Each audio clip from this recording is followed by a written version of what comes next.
What is going on, everybody? Welcome to another Angle of Pursuit podcast, your fantasy football, sports betting, and NASCAR home.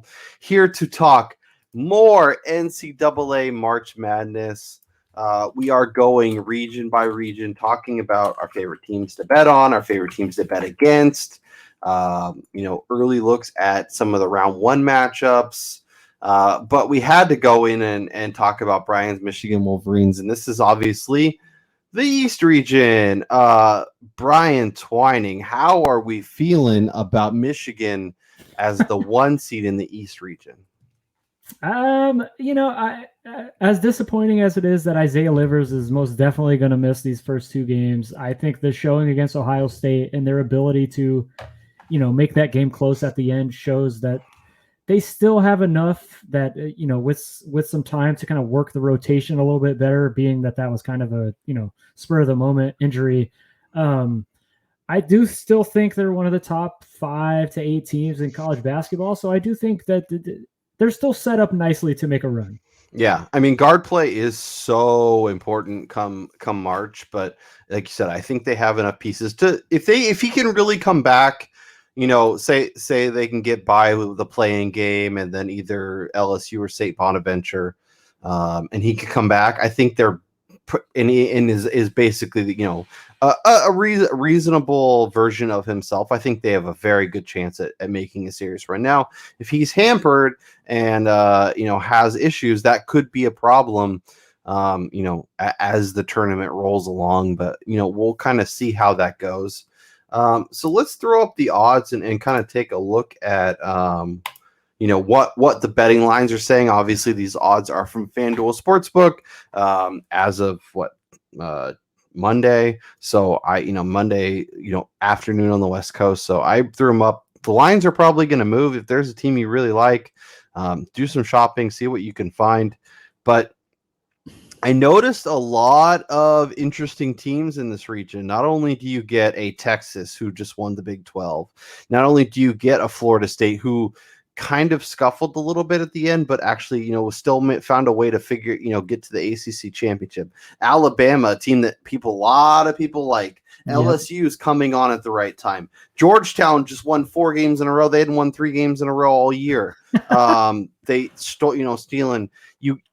Obviously, I had to. There's 2 playing games in your region: the Michigan State UCLA, and then the Mount St. Mary's Texas Southern. But just kind of jumping into the region, where's your head going? What what teams do you think could potentially present value on the betting board?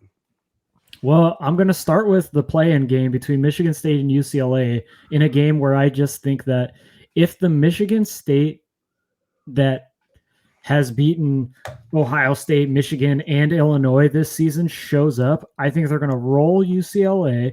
And then to me, that sets up the most intriguing matchup of the region, being Michigan State versus Texas, as that the winner of that game, I think, has a great opportunity to get themselves into the Elite Eight, possibly the Final Four, as Texas was one of my favorites coming in. But even before the Big 12 tournament, I had been talking about them as kind of one of those futures to bet on them to make the Final Four with their size down low, and there's 3-headed monster at guard, all upperclassmen.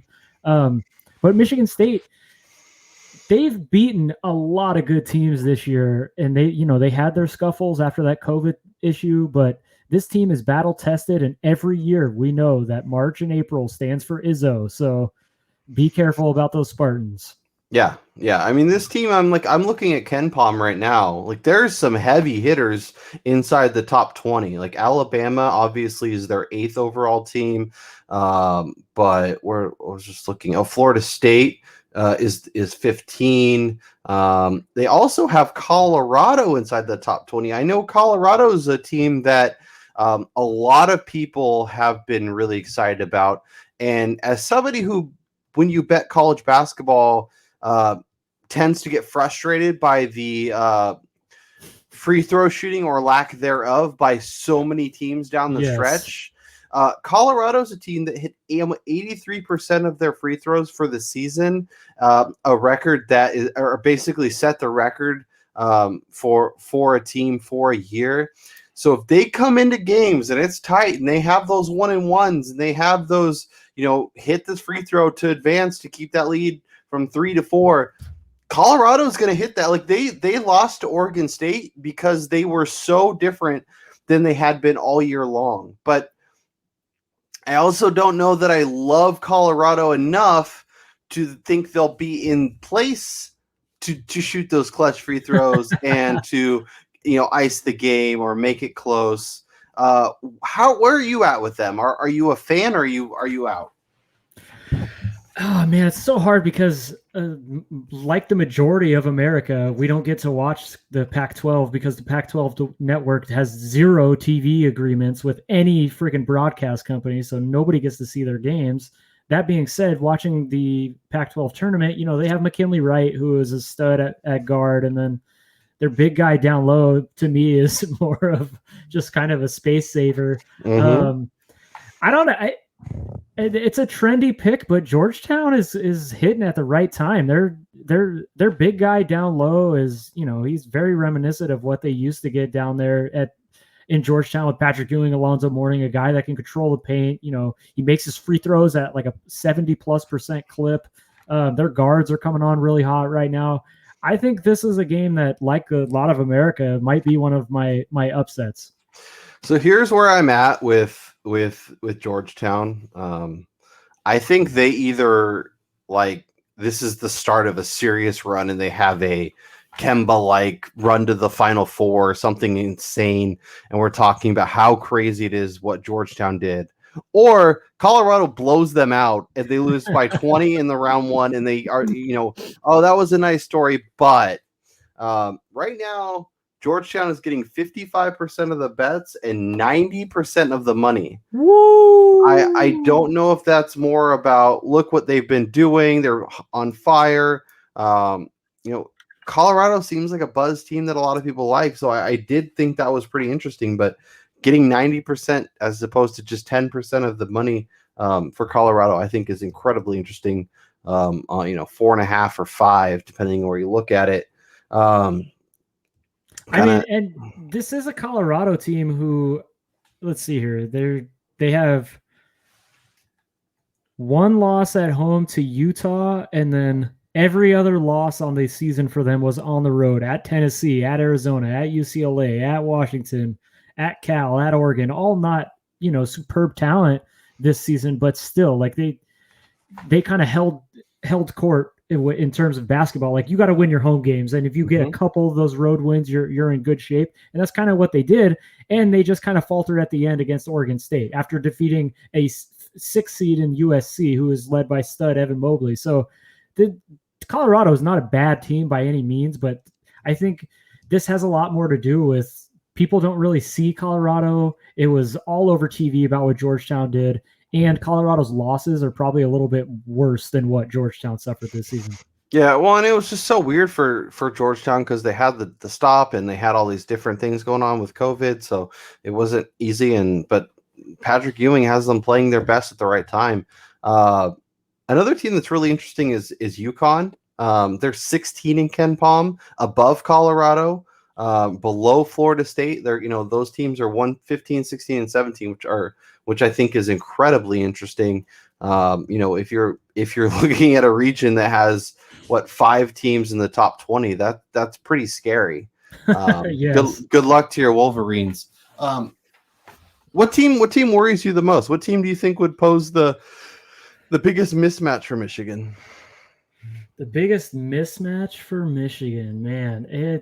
Honestly, I think the team in that region that scares me the most has got to be Texas. I just think that Jericho Sims inside, he's really coming into his own as a do everything big guy. He's not just the rebounder and putbacker anymore. Like, they're actually running plays to get him the ball down low. And then they have Coleman, they have Rainey, they have Andrew Jones on the outside. There's 3-headed guards who are all pretty big. I mean, they're all like 6'1", 6'2", 6'3". So this is not a short team by any means. Kai Jones coming off the bench for Texas in place of who was supposed to be super stud, Greg Brown. Texas is just they're big, and they're led by Shaka Smart, who we've seen it before with him with VCU back in the day. Like, this team is going to play hard-nosed defense, and for me, that's what has been the difference over the last few games for Michigan, is playing the teams that bodied and muscled them up more so than what Michigan likes to do.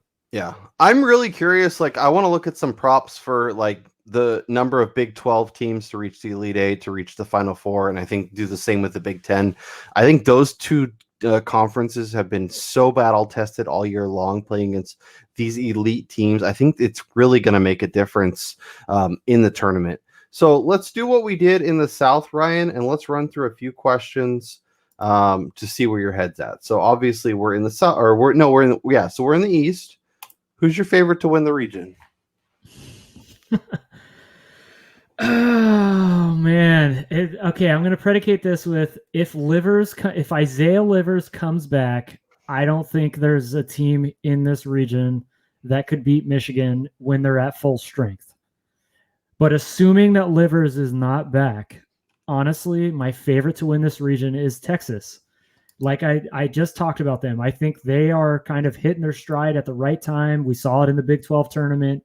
You know, they were able to do enough to stop Cade Cunningham. I'm going Shaka Smart and Texas as my favorite to win the East. I think that makes sense. The one thing I will say is their first round matchup against Abilene Christian, I think, is going to be a lot tougher than most people want to give them credit for. I'm looking at the betting odds. It's 8.5 or 9, depending on where you look. 37% of the bets and 70% of the money coming in Abilene Christian. I'm with you. I think if Texas gets through round one, I think they have a legitimate run, a Final Four, maybe even win the whole damn thing ability. I think Michigan is a complete team. I think their big guy Dickinson. Yeah, is an absolute stud, but guard play is so crucial this time of year. I do worry about that, and I think Texas has the big guy that can kind of give Dickinson a little bit of trouble. I think having to get through potentially Colorado or Florida State and then play Texas after that, I think is going to be a big conundrum for them, and it might be proved to be just a little bit too much. Now, if Livers comes back and looks great and is hitting threes and able to kind of run the show as he had all season long, maybe that won't matter. Maybe Michigan gets through, but if I'm picking, I can't pick your school, so I will pick the University of Texas to come out of the East. With that being said, who is going to be your favorite team to bet on? Maybe a team that could make a run, could make things interesting. Maybe on the other half of the bracket, maybe a UConn. Maybe it is Texas. Maybe we just take them as a favorite the whole way.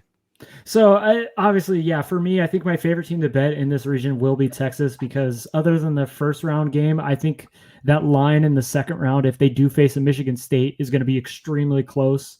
And I do think that Texas would wind up on top, and then they'd probably be a dog to Alabama if they were to get there. But so my favorite team to bet on here, I'm going to go with a first round matchup and something that nobody is really, everyone's kind of shoo-shooing them away. And that for me is Maryland to upset Connecticut with James Bouknight. Yes, this guy is an absolute monster. Guy has taken over the reins for UConn since coming back. He's averaging over 20 points a game. Since he's been back, UConn has performed at like a top 15 level. But this is a Maryland team who faced one of the toughest schedules in college basketball this year. Like we talked about with these Big 10 and Big 12 schools, they are battle-tested. They have a Daryl Morcell who won Big 10 Defensive Player of the Year, albeit kind of controversial considering Franz Wagner is like the highest rated defensive player in the country. But that's neither here nor there. Yeah, that's neither here nor there. But Daryl Morcell, yes, a lot of Michigan fans are going to hate this because he was talking a bunch of crap. But hey, man, the guy's a stud on defense. And if he can shut down James Bouknight, I think Maryland has enough pieces on the outside and down low to muscle themselves around this UConn team. That's an interesting call. Right now, 59% of the bets, 89% of the money is coming on a UConn.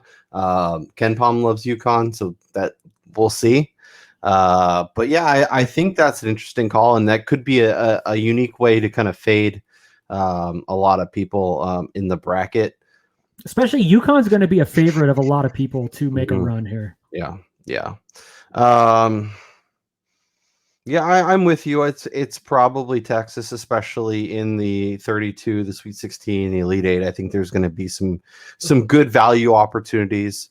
I think Florida State could also be really interesting. Leonard Hamilton knows how to coach in March, and I think has a really interesting team.